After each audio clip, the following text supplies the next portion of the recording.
So this video is like outrageously overdue. I meant to film it ages and ages ago, like in June or July.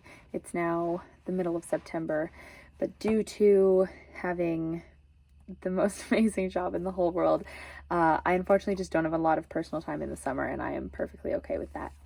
But this is my post-trail Q&A. I asked on a previous video questions that people had, and this is what they said. So this is definitely going to be a part one. There are lots and lots of questions, and I won't be able to answer them thoroughly enough to have them all in one part. I have them all written down in my little book here. This is actually my trail journal as well, so that's kind of fun. I'm just going to run through them kind of stream of consciousness style, and then see how this goes. And they might be a little bit repetitive, but if they are, I'll just kind of refer back to a previous answer, and let's do it. So the first question is, how did you handle the post-trail emotions, and how was your outlook on life changed? Honestly, even though it's September and I finished at the very beginning of June, I feel like I still haven't really processed the trail fully in like my ability to understand post-trail emotions, I guess, because of the way that I came off trail and then directly into my job, which is high action, high time commitment job. I kind of just moved right along into the next thing. I didn't have like any kind of lull or really time off. So the post-trail emotions are almost kind of coming out now a little bit that my season has slowed down. It is weird. It feels like an alternate reality that maybe like doesn't even exist. And yeah, but overall it was exciting, and I felt grateful and proud, and yeah. How has your outlook on life changed? I feel like a lot of things don't feel as hard because of things that I did on trail. So like now going to the gym a few times a week, I got that. That's easy. But overall, I just say I try to stay grateful and conscious of the little things, like when I get in the shower, knowing that there were times where running water was not like an option, is yeah, just remembering the small things and being grateful. Next question, any other thru hikes planned? Triple Crown, next hike, future trails? This was a really, really popular question. As of right now, no, I don't have anything else planned. I'd like to do some hiking this fall because, like I said, I didn't have a lot of time in the summer, so I didn't really get to hit the trails at all this summer. But no, nothing as far as backpacking or long distance or any trips like that planned so far. But if I did, it would probably be the PCT. Sounds like the next logical thing, and that's actually how I kind of got introduced to thru hiking.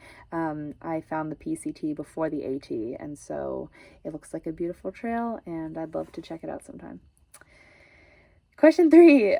This question will not make any sense unless you followed my hike specifically online, but the question is, what happened to Hot Moose? So I kind of already addressed this in my vlogs, but Moose got really sick in March, and I had a very short timeline on my hike. I only had about 4 months to do it because of getting back to my job. So when he got really sick, we thought he was going to have to be off trail for a number of days, which means that I had to carry on and leave him behind, essentially, which was the right call. Obviously, I had to do what was best for me, and he agreed to. He didn't even want me to stay, knowing what my goals were for the trail. He ended up being off trail for almost 2 weeks, so that would have been really tough. Obviously, he was recovering, so it was hard for him, but it would have been hard for me to just kind of sit and wait. He did continue up the trail after that, and we kept in contact and still keep in contact. He did not finish the trail. However, he got off in, I think, what was the town called?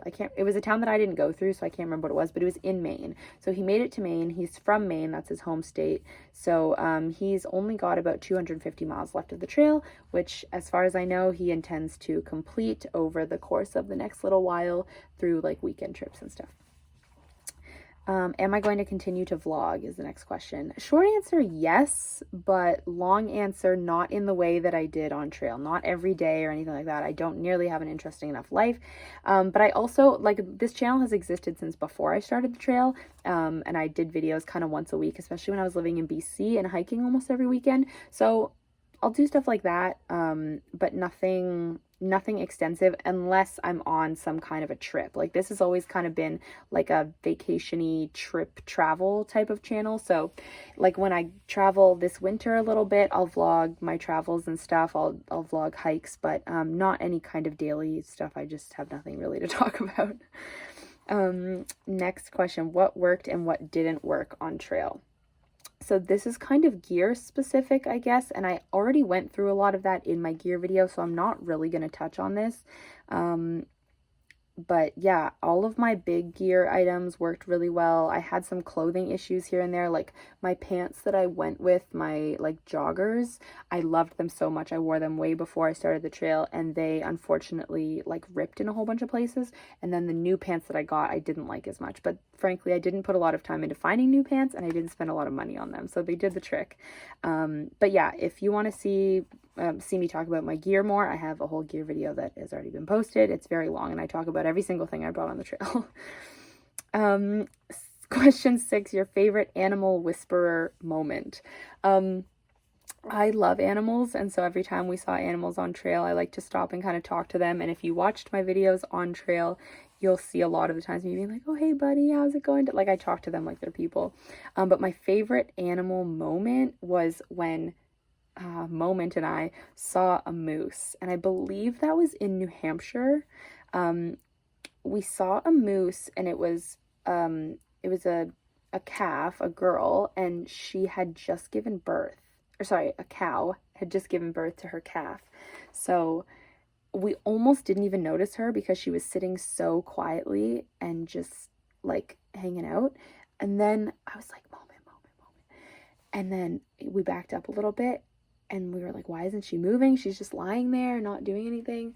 And then we realized it was because she had a baby right behind her, and that was super, super cool. And then my other favorite ones that I saw were always the owls. I don't see them very often in life, and they always kind of caught me by surprise. Just they're so wise and so like regal looking, and I just think they're really cool. Question 7, what helped on challenging days? A lot of different things. Sometimes it was more physical things, or like food, like rewards, like those type of things. Like, okay, this climb is really hard, so when you get to the top, you can have like peanut M&Ms or something like that. But I also really liked the idea of keeping my entire goal in mind. This might not work for some people, but like literally I was like, I want to see the whole trail. Like if I stop now, there's all of these miles in front of me that I won't get to see, or there's all these states or people that I won't get to meet, and I want to see that sign at the end, buddy. Like, so yeah, that's what helped. Being around Moment helped so much. He is so kind and caring and gracious and patient, and so just having a partner really makes a lot of a difference. Question 8, what did you learn about yourself? It's a lot. A lot. I learned that I should cry more in life. I don't think that was the answer maybe you were expecting, but I cried so much on trail. And I'm really not a person who cries a lot usually. But I think that being, and not in a bad way, but being so broken down by the trail gave me the opportunity to express emotions that I am not usually familiar with expressing, which was pretty cool. It felt weird sometimes though, like if I was having a really, really tired day, like literally all it took was like my trekking pole falling over off a tree and I was crying. And I was like, this is so not worth tears. But when you're that tired, everything kind of puts you over the top, right? So I learned that about myself. I learned that although I had the confidence to attempt hard things already, this was to a caliber of something that I had never gone for before. And so now it's kind of put the bar even higher for me of like, no, I can do that. Like, let me give it a shot, see what happens. Yeah, I think those would be the two main things. Question 9, any like spiritual aspects of the journey or spiritual moments? I'm definitely not a religious person, but I would consider myself a semi-spiritual person. The trail didn't feel overly spiritual for me, except for kind of what we were just saying about like just learning things about yourself and being very introspective. Although, you know what, actually, now that I'm thinking about it, I will say parts of the trail that felt spiritual were kind of the reasons why I already like hiking. Kind of the reasons why when somebody asks, why do you like hiking so much, or why do you do that? This is the answer that I give. When you climb to the top of a big mountain, or you get to the waterfall that you were hiking towards on your day hike, or where those types of like features on trail, you, or at least I I feel so big and so small all at the same time. I feel big because I feel accomplished and proud and happy and excited and looking at all the beautiful things. And I feel small because I'm looking at this expansive view, or I'm looking down from a mountain that's huge, or I'm looking at this giant waterfall with forceful, powerful, rushing water, and that makes me feel small. And both of those things simultaneously feel so aligned in understanding where I fit in this earth and on this earth and as a person. So I think that's what I would explain as the spiritual part of my journey on the AT and hiking, but it's not really AT specific. It's more just nature and the world specific. Yeah. And then the only other thing I would say is way back, probably in, late February, early March, I have an aunt that my mom's sister that I never got to meet because she passed before I was born. And she always wanted to name her daughter Emily, which is how I got my name, and then my middle name is hers. So when I was hiking, I was walking on kind of like this ridge line. The trail went up on one side, down on the other, and I just all of a sudden, like, it was already a sunny, warm day, and just all of a sudden it felt like sunnier and warmer, and I just felt her walking beside me.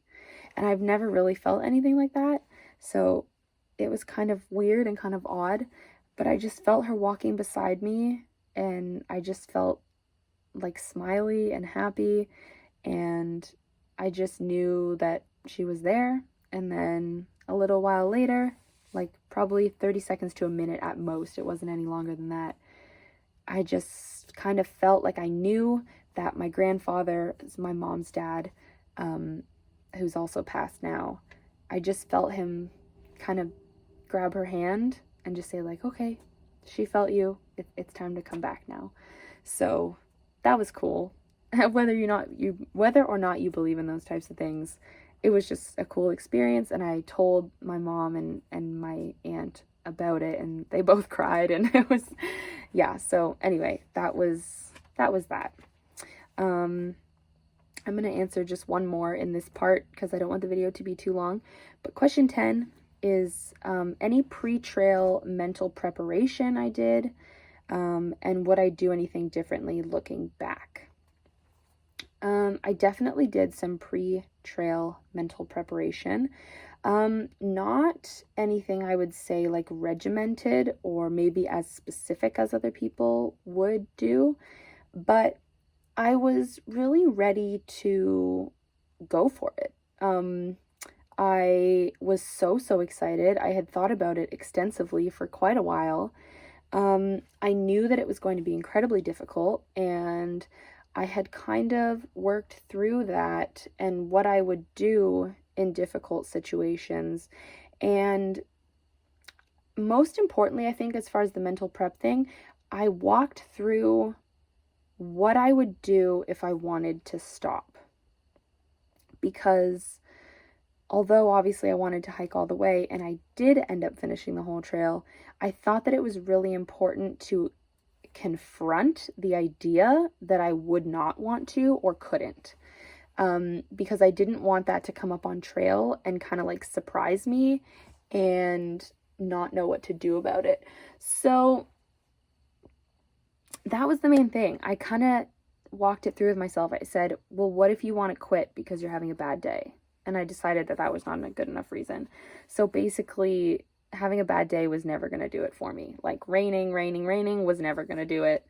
Being tired wasn't going to do it. Like I knew that I could work through those things, but what I wasn't sure of was, what if I get out there and I only make it like a week or something, or even if I make it more than halfway and I decide or I feel like this isn't what I want to or isn't what I'm supposed to do anymore.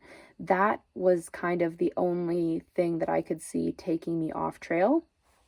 So I walked through that. I said, well, if it's not what I want and it doesn't feel right anymore, then it doesn't make sense to drag yourself over however many miles of trail you have left just to accomplish this goal. Although I had very explicitly said that if I was only like 200 miles from the finish, I would just keep going. Because 200 miles is just like a couple weeks, you know? So, but yeah, that was most of the mental prep that I did, not specifically like, I really didn't do a shakedown hike or anything. So I didn't prepare in that way at all. But yeah, just kind of like, what are you going to do when you go out there and you feel this way? Or what are you going to do when you go out there and you think this? So that was kind of how I did that. Would I do anything differently looking back? Insofar as preparation, I would say no. I don't mind at all that I didn't do a shakedown hike. I had only done one overnight, like one night only, backpacking before I left for the trail. And it was with a 10-year-old, so that was cool. But I mean, maybe tiny things here and there that I can't think of right now I would do differently. Like, I don't know, like pick different food or whatever. But as far as preparation, no, I think that it worked out really well. I felt my gear was researched. I felt that I was ready to go. And obviously it worked out for me at least enough. So that's where I'm going to leave that for now. I answered 10 questions in this video. I have so many more questions, so this is probably going to be 3 parts. I've got like 27 questions in total. So I will do a couple other parts. I'm going to film them right after this, so I'm going to look the exact same. But that's part 1 of the Q&A, my first 10 questions, and that's all I've got for now.